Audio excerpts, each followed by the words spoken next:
بسم الله الرحمن الرحيم.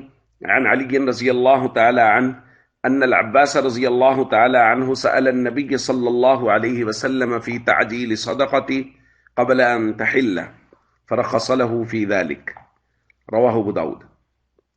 سیدنا عباس رضی اللہ تعالیٰ عنہ نے نبی کریم صلی اللہ علیہ وسلم سے زکوٰۃ جلدی دینے کے متعلق، یعنی سال گزرنے سے پہلے زکوٰۃ دینے کے بارے میں پوچھا تو آپ صلی اللہ علیہ وسلم نے ان کو اس کی اجازت دے دی۔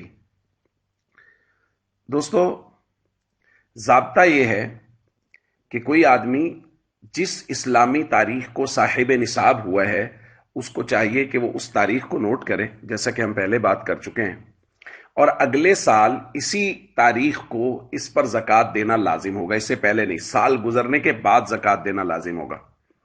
لیکن یہ ہے کہ شریعت میں چونکہ فقراء کی بہت رعایت رکھی گئی ہے، لہٰذا سال گزرنے سے پہلے بھی اگر اس کے پاس کوئی ضرورت مند آ جاتا ہے اور یہ اس کو دینا چاہتا ہے زکوٰۃ، کیونکہ ہو سکتا ہے اس کے پاس وسعت نہ ہو نفلی صدقات دینے کی، اب یہ دینا چاہتا ہے زکوٰۃ لیکن سال پورا نہیں ہوا، تو شریعت نے اجازت دی ہے کہ سال پورا ہونے سے پہلے ہی یہ زکوٰۃ ادا کر سکتا ہے۔ اس کو پیشگی یا ایڈوانس زکوٰۃ ہم کہہ سکتے ہیں۔ اور اس بارے میں یہ ہوگا کہ جب یہ زکوٰۃ دے گا تو یہ اس زکوٰۃ کو لکھ کے رکھ لے گا۔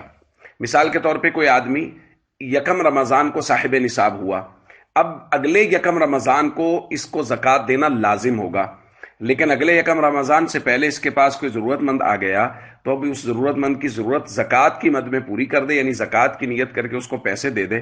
اب مثال کے طور پہ اس نے اس کو 10,000 روپے دیے تو یہ 10,000 روپے نوٹ کر لے، کسی جگہ لکھ لے۔ جب اگلے سال حساب کرے گا تو مثال کے طور پہ اس کی کل 1,00,000 روپے زکوٰۃ بنی تو اس میں سے 10,000 نکال دے، چونکہ 10,000 یہ پہلے ادا کر چکا ہے، باقی 90,000 ادا کر دے۔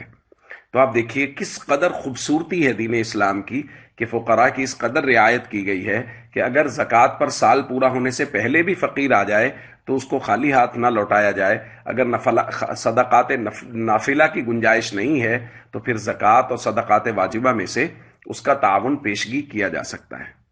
السلام علیکم ورحمۃ اللہ وبرکاتہ۔